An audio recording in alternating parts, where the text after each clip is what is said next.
everyone. Thanks for tuning in today to the Dr. Maddy Show. And today we're going to talk about something that I've learned recently, which is doing what works and not keep trying to do something that doesn't work.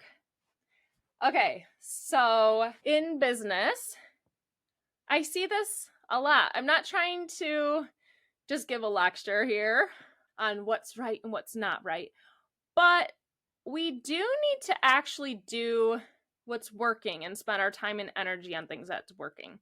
Our society is shifting, and I think younger people have a better grasp on this, of course, because that's more of their generation than older people. So my parents, they're listening to this podcast. Hopefully they say they're listening.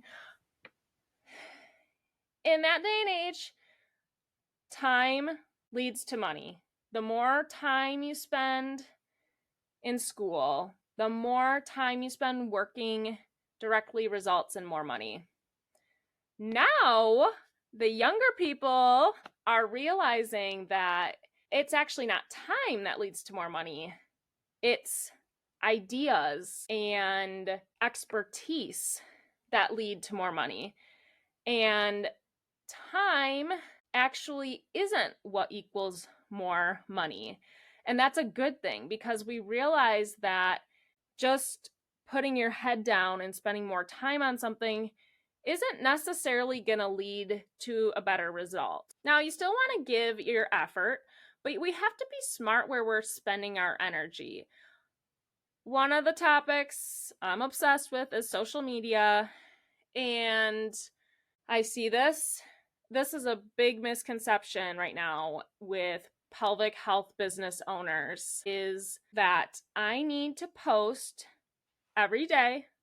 I need to post consistently. I need to post at the same time every day. I need to post because my followers are ready at 10 o'clock every day, just waiting for me to post. Yeah, that's not right. And if I just post every day, I'm going to get more followers and I'm going to get more awareness for my business and more patients. Okay, that's a great goal to have, to want to get more followers and more awareness of your business. Like, that's a good goal, but we need to actually look at the data too. If you're posting every day, are you actually getting more followers? Because I follow closely the pelvic health businesses in my area, and they post every day consistently. One of them has a social media girl. She's paying to post every day cute Canva images or videos of her talking about why cash pay is better than insurance or whatever topic. And they're professional videos. They look amazing. They're well done, posting consistently. Her follower count's not going up. She has the same 6 people liking her reel. She likes it on her personal page. Her husband likes it. The gym that she's working out of likes it. And then 3 random people like it.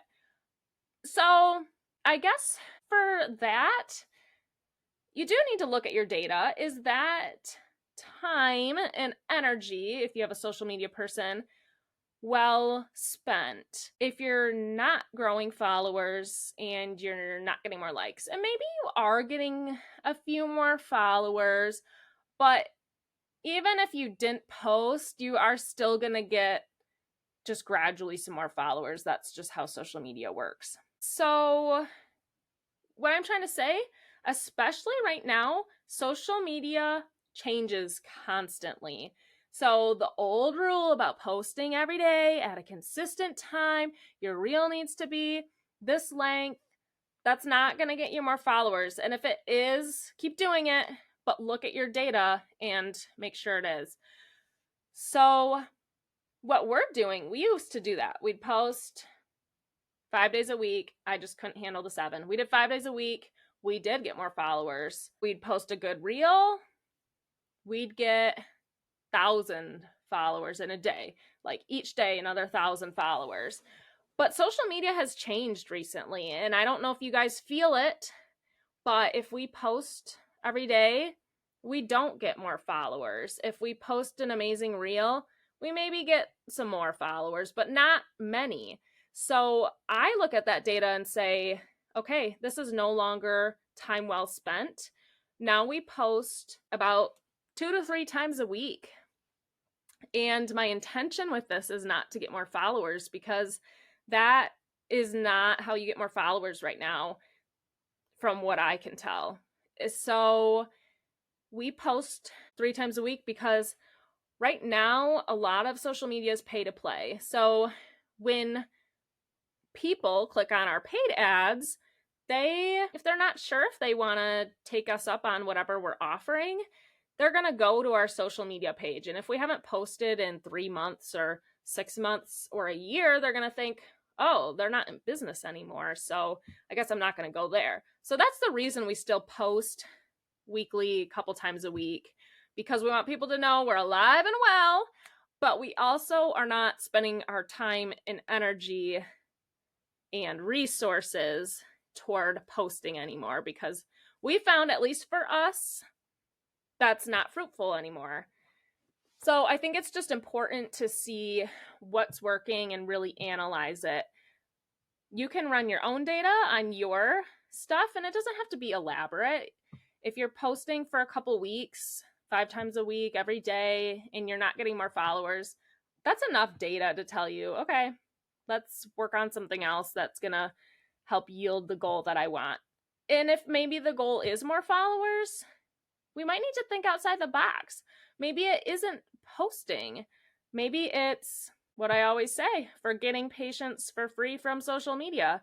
Go to a business that's serving your same client in your area. Go and follow all of their followers. Once people see you're following them, they're going to follow you back. So that's a quick, easy way to get more followers. And how did I figure that out? I just realized on my personal page, if someone starts following me randomly, I'm like, oh, who's this person? Like, oh, I'll follow them back. I'm like, that goes the same for my business, so I should do that. And we've gotten a ton of patients just by following other people that are in businesses around us. That's what we're doing in Troy, because I'm not there, and social media is our main way to market, and that's how I like to market, and that's how we're marketing for our clinic an hour and a half south from us. And we're just following all the ladies that follow businesses that serve our same population in that area. So you can figure out what's working by your own trial and error, your own data. You can also do it by research, although social media stuff is really difficult to research because it is changing so fast. It's hard to just Google what's working. It's hard to even Google how to run paid ads. Everything's so hidden with social media.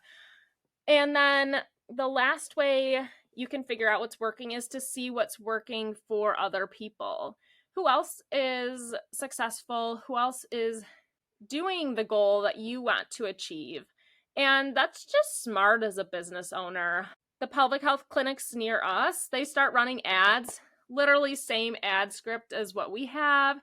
And it irks me a little bit, but I'm like, girl, you are smart, because you're seeing what another clinic's doing that's working and you're doing it. Like, I commend you, even though I'm like, oh, I don't want the competition, but I would do the same thing if I were in her shoes too. So I can't blame her. And I think that's great that she's being smart and seeing what's working and doing it. And we can all have an abundance mindset. There's a lot of pelvises around here that people need help with. So the big thing is eliminating things from your schedule that take your time that are not actually fruitful. So one of the things we've eliminated, and this is kind of controversial, I don't think a lot of business owners would approve of this, but we don't market to doctors anymore in Saginaw. We may try it in Troy potentially. I don't know. But we spent so much money, time, effort marketing to doctors, like I said in another podcast, we did have a midwife that was a great referral source. She ended up leaving or getting fired. So that all dried up. And the other business that was referring to us, the OB clinic, they actually went out of business. So we've spent so much time and money and effort into that. And the reason being is because I fell into the trap myself. You see other pelvic health businesses doing something and you think you should be doing it too. Like, okay, well, my friend's practice, like they have all these doctor referrals. Like I need to just like keep going in there every week and keep bringing my cards and bringing them donuts and like reminding them that I'm here. And like maybe in a few years, they'll start referring to me. But maybe they won't. So looking at all that time and just thinking, I gave it a good shot. That did not work. I did a little more data on the doctor stuff, and I realized if I have a one-on-one coffee date with the doctor, I do get more referrals than if I just go into the office and do a lunch. So that's helpful to know, but still, even the time and effort to set up a coffee date with a doctor, it's great because I'm learning and we're networking, but if it's going to yield a couple referrals in a year, it's probably not worth my time actually. So just weighing what's worth it to you, what's not. If you're a small business and local, is doing a workshop a good use of your time? Say you average 1 new patient per workshop. For me, that's probably not good use of my time because we just have so much volume we need to fill with multiple clinicians that a workshop, our intent more is to just generally market our business, not necessarily to get we need to get patients out of this workshop. But if you're small, if you're a solopreneur doing a workshop, if you get 1 patient, especially if you own the business, owners of their business tend to have really high retention levels with patients. So if that patient's going to be with you for 3 years and come for 600 visits or even 30 visits, that's worth it to do that whole workshop and get stressed out and drive there and the time to make your workshop. That would be worth it as a solopreneur. So just weighing what's worth it, what's not worth it, what of your time, how do you want to use your time, and then just realizing too what you may think is working or that you should spend time on. Actually look at the data and see if it is working. And you may want to give something a solid chance to see if it's working before giving up on it. But we need to move on really quickly if something's not working and get a little bit out of the current mindset of cash practices, which are really telling us that we need to do workshops, we need to market to doctors, and really there's a lot of different other ways to market that I like to chat about. Not that my way's the best. I love how I market because it's easy, but I think you get what I'm saying. We need to try to do what's working. And even if something takes more time, it doesn't mean it's going to yield more fruit. So, hope you learned something from this podcast. And if you have any thoughts on this, I'd love to know, what is one thing that you have found yourself spending a lot of time on that you finally realized isn't fruitful for your business? I already gave the examples for me. Doctors, trying to get referrals from doctors in my area. It's not a great use of my time. I'm not saying when we go to Troy, it might be a good use of my time. I don't plan to market to doctors because we'll go into that in a different episode, but it potentially could be worth my time in Troy, as that area is a lot more open to cash services. It's a lot more common in that area. My area is super insurance driven. Hope you have a great day. Let me know, what did you spend a lot of time on and then you finally realized was a waste of time? Thanks so much. Bye.